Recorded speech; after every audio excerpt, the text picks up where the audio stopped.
Hello and welcome everybody, I'm Bavarian, and today we have a very interesting question because as we walk towards the last few episodes, or maybe even the last episode just today here with Prince Veyer, we have to ask the question, who is Prince Veyer? Who is he to himself, who is he to you, the viewer, and who is he to the people around him? These are very, very vital questions because they will determine how he is seen in future generations. I have done this a couple of times whenever we inherited. I basically look back and instead of saying this is who the character was, period, and now we are this character, I said a new character has a unique perspective on the old character and it may be totally different from how the old character viewed themselves. I think that Prince Veyer is an incredibly extreme case of this very philosophy. And I think that he will remain an extreme case. I'm bringing all of this up because, again, we have to think about it as we die, and there was a bit of a confusion in the last episode, I think, but I really like this dialogue because this is one of those things that I've encountered quite a bit when it comes to role-playing, where people just have different perspectives. The confusion was fundamentally, hey, listen, one proper Bavarian, you sat down, you talked about how Veyer sees this family as a unit, how they need to stick together, how, they can fight through everything together, and this is basically an anime opening. But then, you don't give everyone any land. You only give land to Duke Suero VS, you wanted to give land to Gomez, but he perished before his time. And then you gave land to Conde Bermudo because he is the son of Guntroda, and she basically convinced you after Conde Bermudo before that would have gotten nothing either. Then on top of that you have X, you have Captain Abacada, good for him by the way, this is just amazing, I love this. I wish he would marry. I'm not certain whether you can marry somebody that is a leader of a mercenary company. I don't think you can, but yeah, anyway. And then we, of course, have Ali, we have Zafir, and we have Mechipsa. All of these people are incredibly rich in their stories and incredibly rich in their motivations, and yet they aren't loved at all by their father, and their father still has the audacity to say, we are all a unit, stick together, protect number one, which is, of course, the family. That is, without a doubt, a huge dissonance that we have between reality and perception here, but this isn't actually a flaw in anybody's perception. It's just that Prince Veyer the Impaler, if you ask him, he will describe himself as a good father, as a father that respects the freedoms of some people, but then, because of the traumata that he has been through, and let's be real here, he has always been a person that tunnel visions like crazy, even if that leads to other people suffering. For example, if you remember, Prince Louis the Kind here and Prince Piaris, they both urged, Prince Veyer to go against Prince Asner IV and Prince Lopa Aznares. And may I just say that going against Asner was radical, it was extreme, because basically we banished Duke Gilles the Stumbler to Poitiers, and then we took Poitiers as well from Duke Gilles II, who is now merely Conde Gilles Froneldes. We have not been a good person. But we tunnel visioned and we said this is what is required for goodness. If I do this, I can become a noble duke, a noble knight, I can become the husband of Jazenda and everything will be right. Nothing, ever, turned out the way that Prince Veyer dreamed of it. Maybe that is because he quite frankly was delusional, but I can't say that he ever rid himself of his delusions. He had various mental breakdowns, he had various locations where I would say he acted like a complete narcissist, like a lunatic. For example, the entire ordeal with the forest of, human trees, all of this sort of thing puts Prince Veyer into a position where everybody else sees him as an insane person, as a crazed, absolute, cruel man. But he himself doesn't see himself like this. When he says protect the unit, protect the family, what he means is those that are dear to him, and those that are dear to him are, of course, the children of Nunya, the last flame that he thought would have been perfect for him and yet never panned out. When he says that, it is hypocrisy. But characters in this game and in real life are hypocrites more often than they are not. Quite frankly, most people make mistakes and they will die thinking those mistakes were the right step. That is the way we work and that is the way we are, and Prince Veyer is no exception, except he is simply a bit more extreme. So I hope you know where I'm coming from when I put us into a position where the future generation will rethink who Prince Veyer the Impaler was, because they have to. Elisabeth Veyes will most certainly not see Prince Veyer in the same light as, for example, Duke Suero, who already sees the cracks because, remember, he said, hey, you shouldn't fabricate a claim, this is unjust, please don't do it, and yet we did it. I think Prince Veyer will be as controversial and as reviled, but also celebrated as he already is in the future as well. And this is why we are basically benefiting only Nunya's children while still having the audacity of saying, hey, I take care of my family, I'm a great father. Now, with all that being said, Prince Veyer again is 62. We're looking at potentially the last years of our lives. What do we have here? Conde Bermudo does deserve a position in the council. I reckon this is adequate. None of these lands are mine. I don't need to worry about that. We're good to go there. I could petition my liege. What can we do? I don't think there's anything of value here. We don't need to fortify our borders. We are good. I think we can simply unpause and see where things are going. Of course, I can marry off Elizabeth. I don't know, though. I don't think I'll do it. We never had a proper marriage. We had wild marriages, if you will, but that is it. Maybe Prince Veyer doesn't have the mental wherewithal to find a good ally to Elizabeth. Maybe nobody wants to be allied to Prince Veyer in the first place because he is, of course, a lunatic. You know what? Let's just unpause and see where the game takes us. We are, of course, still plotting to kill Duke Hildeberg, but it seems very unlikely. It seems very unlikely indeed. We shall see. Ooh, and he yet again bestowed royal favor on us, and then we have this event, an ending. In one of the larger villages of Mazana, a respected elder recently passed away. He was beloved by all for his virtue and wisdom. As a community leader for many years, he had good relationships with many and always strived to improve everyone's lives. Few had anything bad to say about him. His funeral attracted many who wished to pay their final respects, and some even claim that his spirit will provide the land with many blessings before he passes into the afterlife. This, wow, I've been loving the game, and especially the modded events that kick up like this, you know? Because when you think about it, this is how Prince Veyer sees himself. He thinks he will be the blessing of the lands, he will be respected, even if he had to do terrible things, but people will acknowledge that they had to be done. I think he is very much misled. I think he will be completely expunged if, you know, things turn against him. I don't know how currently Elizabeth feels about him. They are very different. Deceitful versus honest is the biggest gap here, of course, but he is still excommunicated. He is still incredibly sinful, and she doesn't have a single sin. He is, or she is to a degree, the person that he maybe wanted to be, at least when it comes to honesty and bravery, but he never was this way. He tried to be compassionate and he turned wrathful. He tried to be a noble and chaste knight, and he was lustful and he was deceitful rather than brave the entire time. It's so fascinating how he sees himself and how everybody else would see him. Chamois hunting. Earlier today I was in a nearby town to see the sights. I was returning home when my entourage and I came across some hunters. It was late in the evening and they said they were on the prowl for some chamois. I actually don't know what that is. These creatures are often found in the rugged areas nearby and are known for their tasty meat. It's easier to catch them in the morning or evening when it's cooler and they emerge to search for food. One of the hunters explains. As you can see, my lord, we've already caught quite a number. I can't wait to eat them. I could buy the meat. I'm hungry for some too. The chamois is a species of goat antelope native to the mountainous parts of Europe, Asia Minor, the Caucasus. They're known for their tasty meat and are also killed for their leather. In the Alps, the mane at the back of their neck is used to make feathers. Very interesting. Eating chamois meat gives me a small health boost. Now hand over some of the meat. That's an order. I could threaten these hunters, but I'll be honest with you, I mean, I am quite wealthy. I'm glad the hunt is going well, please as you were. I think I'll just enjoy some meat.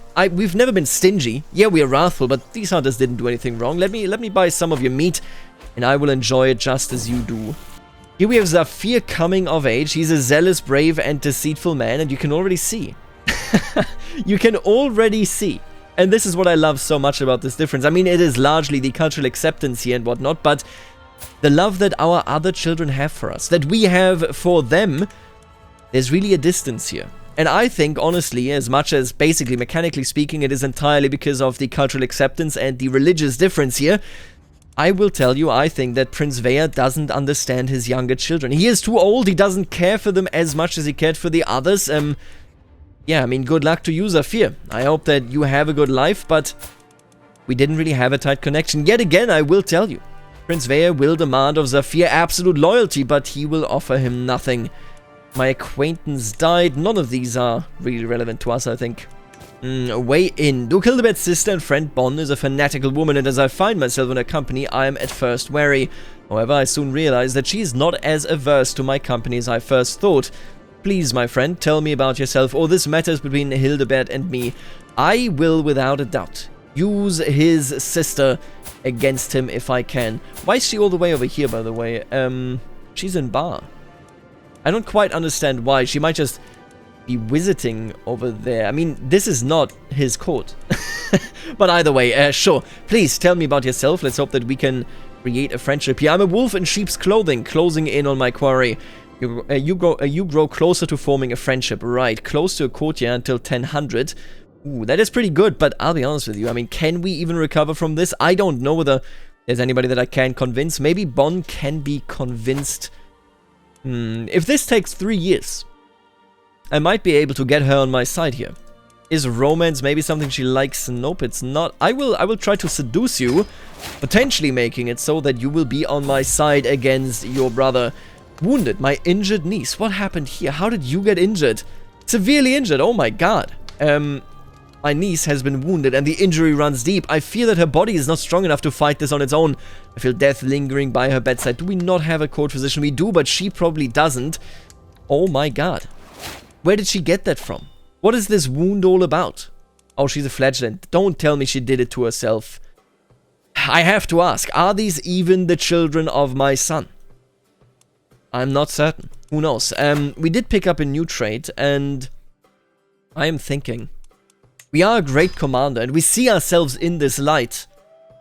I could change to chivalry, just for the point of basically me attempting to be seen as this great knight in my last few years.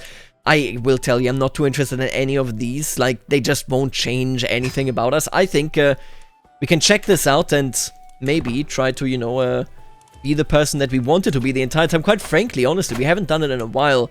Let's duel one of our knights. I could duel even my son, couldn't I? Where are my sons? There he is. Ali, Zafir X, Conde Bermudo. Conde Bermudo, you are my son and you hold the title. Wow, and he doesn't want to do it because he is so bad. You are a disgrace. Elizabeth, I would love to spar with you. She has 12 prowess. Sadly, you can't actually spar with her. What a disappointment. That would be so good. Yeah, we're not doing that. That is just so sad to see. Of course, it is related here to the fact that marshalmen only. If we were to diverge, right, you can't do this because... Right, we do not have the female-only, female preference or equal law, and we can't have the equal law because we do not have the gender law available. Oh, sorry, no, we don't have High Crown Authority. We actually do have it available, but unless we have High Crown Authority, it is not viable. And we can't have High Crown Authority because we don't have Royal Prerogative. Let me just check how far we are away from this. Royal Prerogative, quite a bit. 321 years, unless he decides to focus on it, which he currently isn't. He is focusing on chronicle writing. You know what? I can change it to high partition though. And I think I will do this. Just because this is now... Not because I'm doing this because I'm worried about my children and inheritance. Not at all, of course. No, it is because this is the standard procedure of the kingdom now. They changed it to high partition a while ago. I remember that it was also my grandmother that changed it in La Brie, making it so that this would become high partition. And hey, I will, of course, this has become tradition at this point. I didn't do it, the AI did, so I will gladly take high partition from here on out. Alright, so I wish this list was always accessible, but it isn't. But now it is, because Euphrosyne could technically be bribed into accepting it. And why is she so happy about this gold? Is she greedy? You're not greedy. That's interesting. Usually the modifier there is amplified if you're greedy, but either way, let's take a look at this. Who is the most influential man? Prince Mathieu of Bar. You wouldn't take this money. I don't have 100 in the first place, but I'm thinking we are not that far away from you actually being willing to aid me. And if he were to aid me, despite everything here, I think this could work. I need him. How good is Bon Carling? Bon Carling isn't bad. She adds quite a bit to the success chance here. But we want Prince Mathieu. I will highlight you. I will also actually highlight his wife, Duchess Engelberger, but I don't think we can... Yeah, we can't seduce her. We shall see. Prince Mathieu, he is vital. If we get him to aid us, we could have this in the bag. Unbelievably so, of course. It's a nefarious thing, and yet again, we haven't really pulled it off against except against Mechipsa, and he was in our court. We are not a murderer, we are not a schemer in this sense, but we're doing this because we want access to the Jelennes family. So we are going to try everything that I can. An early bird. By chance, I woke up earlier than I usually do, and today I can't go back to sleep. Right, I will relax. You know what, I mean, I could just start working, but Let's just relax. We've never done anything that gives me piety. Who do you think you are? Where do you think you are? Oh, and now we have an event just focused on Duke Hildeberg. Like all Catholics, Duke Hildeberg of Aragon shares more with God, and by extension Godfroy, than he shares with most mortals. If only I could get the Arcipespico to relay some of Duke Hildeberg's fears and plans to me. Right, so I can convince somebody in the church. I assume that I do this over third parties, because who would tell an excommunicated fella anything at all? But according to God, you know what? It is for the good of the faith. Maybe this is, you know, a story where there are still rumors that Duke Hildeberg is involved in his grandmother's schemes, in the witchcraft there. He is incestuous. Tell me something about the Duke to find out whether he is a good Christian or not. He helps me out. Oh my god. Come on. We're still at the negative limit. Bon will be mine, please. Let's go. Okay, Bon has become a lover. This is huge. Wait, she isn't joining the scheme. You are kidding me, right? I know you're friends, but we are lovers, Bon. I mean, come on now. Ah, that is so disappointing. Okay, you know what? Let me take a look at the highlighted people then. We have Kuhns Mathieu.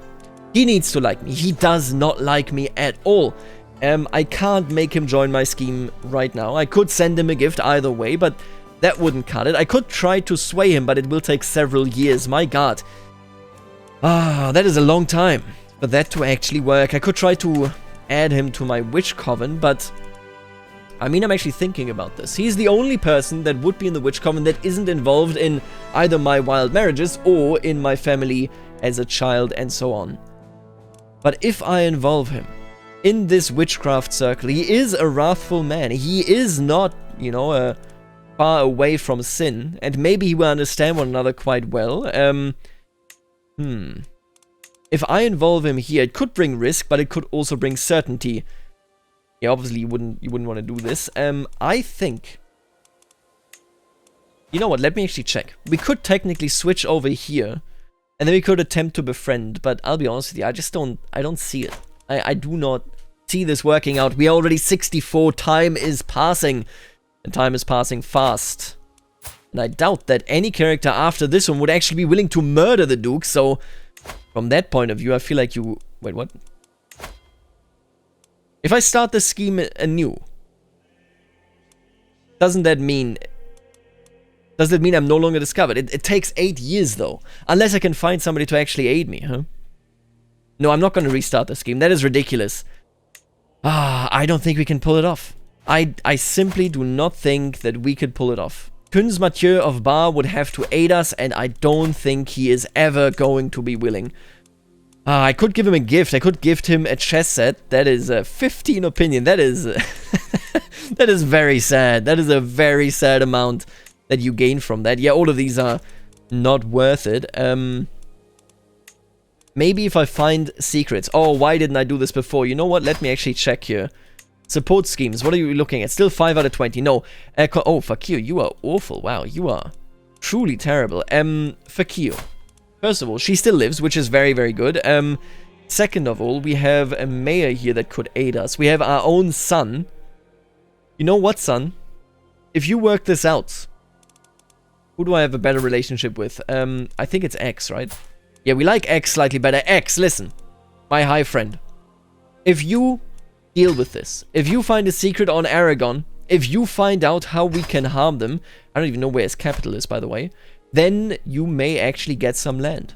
How do you feel about that, my friend? 20 months. This is such a crapshoot. I don't think it will work, but I will try my best. Prince Veyer is tunnel visioning towards destroying the Gelinas family and destroying Italy. Juan Mer de Nice is married to Prince Ladron, who is the brother of the current king of Aquitaine, and then his other sister is married to Tybalt. Wow. He actually married both of his daughters into our family. And normally that is. Even if he doesn't die here, that is actually miraculous. Even if he doesn't die here, these would give us strong claims on any title that he might hold. Hell, we might even have titles in our family at that point on Lotharingia. Man, that is interesting. I would like to kill him. I would love to kill him, but I have to tell you, this is fascinating to me. We may actually just, like, See a permanent intermingling between Italy and Aquitaine as we would have seen it historically between England and, not Aquitaine but France, right? The way of the spear. The endless clash of metal on metal, the chafing of armor, the sting of sweat. It is a dance that is as familiar as it is exhausting. To couch my spear, attack, dodge, defend, and repeat. Maybe I should practice with something else. Respected expert. Or, let's end the monotony and hand me another weapon. No, this is my spear. I have fought with it, and I shall continue fighting with it. This did give me the modifier. Yeah, it did. Very, very nice. Oh, and look at that. Okay. So I can now fully bribe him. But since he doesn't care about money, it's not actually worth that much. It gives me plus 10 points. Prince Mathieu, unless we could speedrun him into being a friend, is impossible. Duchess Agatha of Aragon, is that his new wife? Indeed she is. Now let me ask you. 0% chance. 0%. What a shame. 30%, but I don't think it will work. Comes Othon of Lemosine. He doesn't enjoy his company. Who else do we have here? We have Edmund Gerthson of Exeter. Wait, what? Oh, you are a guest. Oh, that is fascinating. Absolutely. You know what? I will bribe all of you, and this actually will put me into debt. This will absolutely put me into debt right here. Massively so. Oh my god, massively so. But this murder must happen. Look at this. We are back to being viable. Is it guaranteed? Absolutely not. But this could be it. We could achieve the death of Duke Hildeberg. Will we? Honestly, I don't know. Oh, and Bellaskita. Wait, this wasn't the Bellaskita that I had in mind. She is dead. Either way. Interesting. This scheme may yet succeed. An unexpected visit. What is this? I have arrived at my darling Pernel's chambers, unseen and unheard, with longing in my heart and my loins. I slowly push the door open. Pernel is seated by her desk, writing furiously. As I clear my throat, she jumps out of her skin. She quickly stuffs a roll of parchment into her pocket and turns towards me with an uneasy look upon her face. Chosen by Ackerbelts, and yet something never felt right. She hasn't gifted us a child. What is happening here? Return later and search her chamber in secret. I am a deceitful man, absolutely. As I rummage through her things, Pernell sleeps like a babe. The sedative I put in her spiced wine sure did the trick. Within minutes, I found the piece of parchment she hid from me. It's a letter. There's something about a monetary transaction and the specifications for a custom-made jacket with a De Vasconia crest. It seems like Pernell is planning to surprise me with a gift. Damn, this was not what I expected. Commander promoted, thank you very much, but I believe we should be getting the gift. There it is, a gesture of appreciation. A mischievous smile is playing on Pernell's lips. I know I have acted strangely as of late, and for that I apologize, but I had good reason. Pernell hands me a neatly wrapped gift, decorated with colorful ribbons. I wanted to surprise you. I had it custom made. There's only one like it. Go ahead and open it. First of all, thank you for the money. Second of all, in a different time, in a different timeline, Pernell and us maybe really were the chosen couple. But we don't have a single child, despite being soulmates, despite, having, of course, being lovers. It's so odd to me. But there doesn't seem to be a chance, and oh my god, here we go. With the recent upset among the peasants of Saragosse, one of my agents has presented a unique suggestion for taking care of Duke Hildeberg. With coin in the right pockets and agitators on every corner, we could stage an entire riot while the Duke is passing through the streets. Saragosse in its very own capital, of course. Time for some good old-fashioned mob rule, or this is far too unpredictable. I think I will do it right now. Let's pull the trigger. He's dead. He is dead! Oh my god. Duke Hildeberg is dead, beat and trampled by his own subjects. The agitated peasants went wild, seeing their liege riding through the streets, and tore both him and several of his Zaldunak from their mounts, beating them to death. Many peasants were hanged, including my agitators, which means it cannot be traced back to me. Wow. First of all, there is never too much of a good thing. See ya in hell. Absolutely, we've seen that event before, but look at that. Oh my god. A Regelope Matroness of Aquitaine, if Roi Gouget were to die right now, would inherit the rest of Italy. All of this would become one realm, and we could finally, and again, I don't know whether Elizabeth shares this vision, but we could finally go for the Gelonese dynasty. We could eradicate them where they stand. Duke Jocelyn of Toulouse would be our first target, of course, and interestingly enough, by the way, oh wow, this is going to be so intricate. We moved on now from Italy splitting our lands. We are moving on to Lotharingia doing it.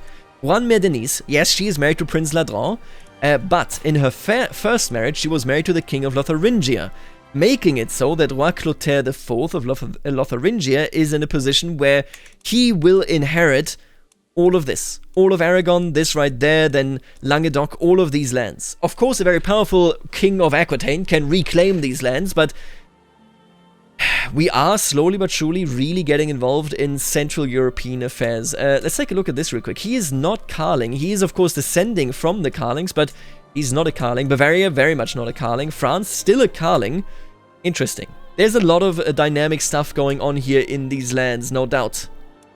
And my god, it's unbelievable to me. But despite everything we have done with her, but also to everybody else, our friendship with Jezenda has lasted this entire time.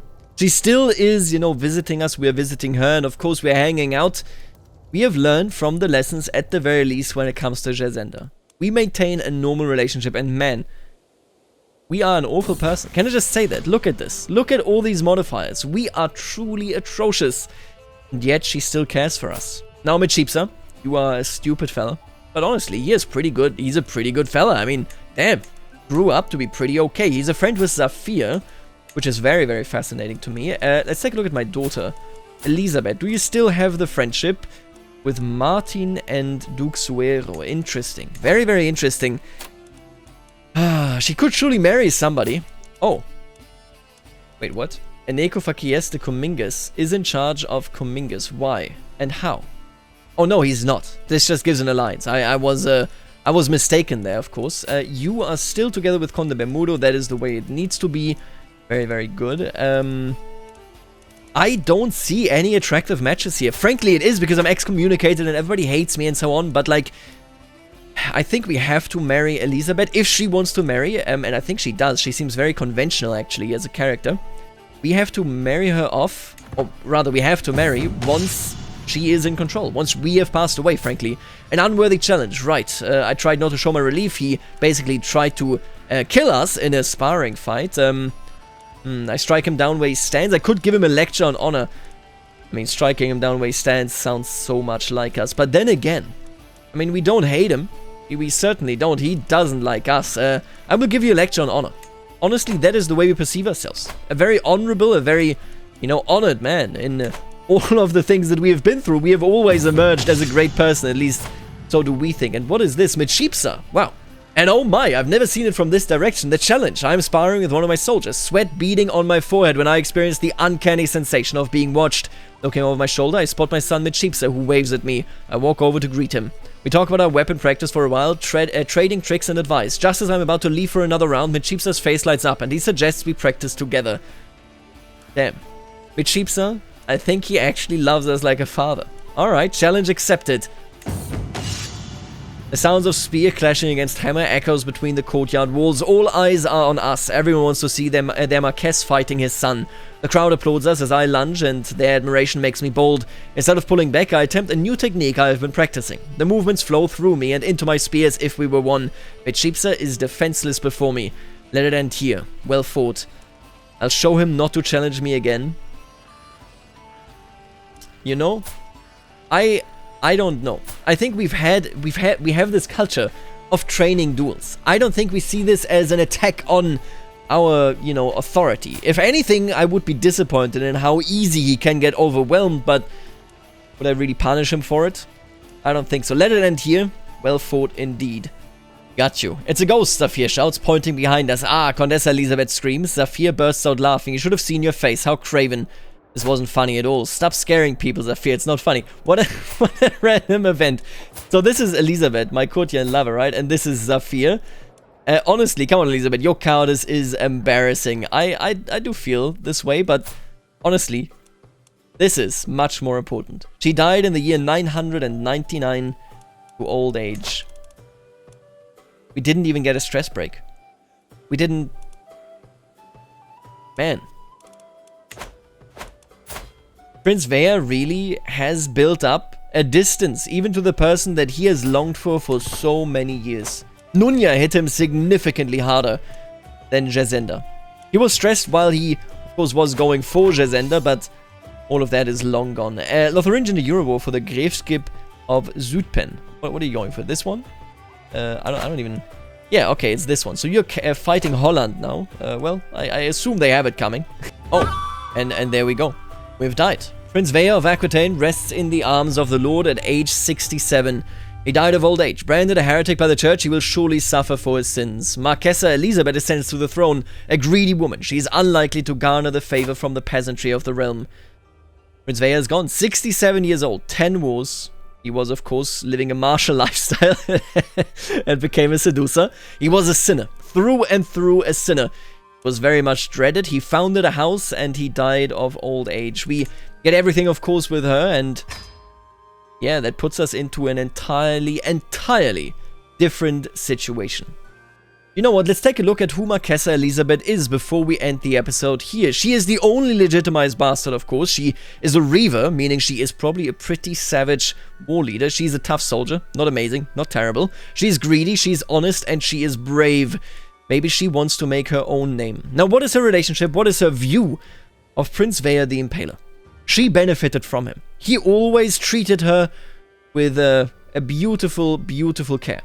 Because he saw Nunya. He saw his love and he saw his, well, deceased wife. Well, not wife, but deceased lover and potential soulmate in her. I think she knows of how terrible Prince Veyer was and how despicable he could be, but maybe she's still caught up. Maybe she is slightly deluded about who Prince Veyer was. Because she benefited from every step he took. When he said the family is a unit, then Marquesa Elizabeth benefited. It wasn't Prince Lope that, or Prince Veyer that, you know, harmed her while he said it. No, he actually aided her. So, this brings us to the more important relationships here with her siblings. Duke Suero and her are friends. They really enjoy one another's company. Very good. Gomez has passed. I wonder what she thinks of him. I wonder what she thinks of Egidio Gomezeso de Agurto. Right, he founded his own house before he passed. Very interesting. Then we have X. She's not positive about X at all. Not at all. Let me ask you actually, could you technically, now that I'm no longer excommunicated, I could get him a good marriage. I might simply dismiss him though eventually. I mean, he's close family, I can't even do this. Captain Abakada, I respect him. I clearly respect him because he is a good commander. He is a good man and a good commander. Abakada, I am quite positive about. Bermudo, I like Bermudo. Wow. Why do I like Bermudo so much? Oh, he's also simply a good person and he stands with the family. I think I will create Armagnac and give it to Bermudo. I think he deserves it. He appears to be a person that Marquesa Elizabeth actually likes. Then we have Ali. We have no love left for Ali. We have Zafir. We have no love left for Zafir. And we have Mitshipsa. Wow, we actually do respect Mitshipsa.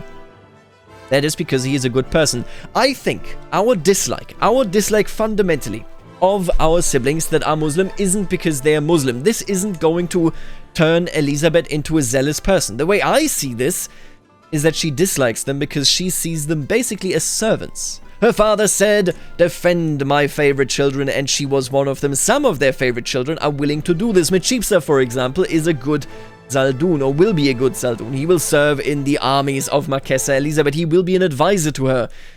Then on the other hand, Conde Bermudo, Conde Bermudo is one of the good ones as well, but Ali has no interest in aiding her. He is a greedy, a cynical, a patient man, insufferable to be around. I think we will carry some of the prejudice, some of the tunnel visioning disadvantages that basically our father has given to our brothers. We will continue this. I think Elizabeth still holds and harbors these perceptions of her own relatives. Now, oh yeah, look at that.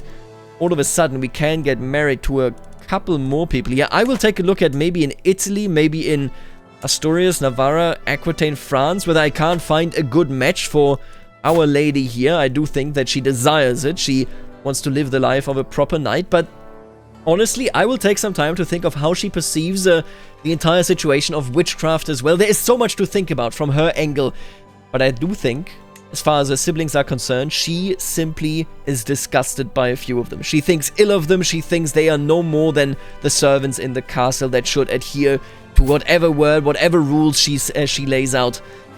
So Prince Veyer, in her eyes, didn't make a mistake there. He was right. Family unity means serving the people that deserve it. And that is, of course, she, Duke Suero, and Conde Bermudo. Captain Abacada gets, he gets away with it. He's a pretty good guy, but all the others, they are basically embarrassments to the family. Zafir, of course, in particular.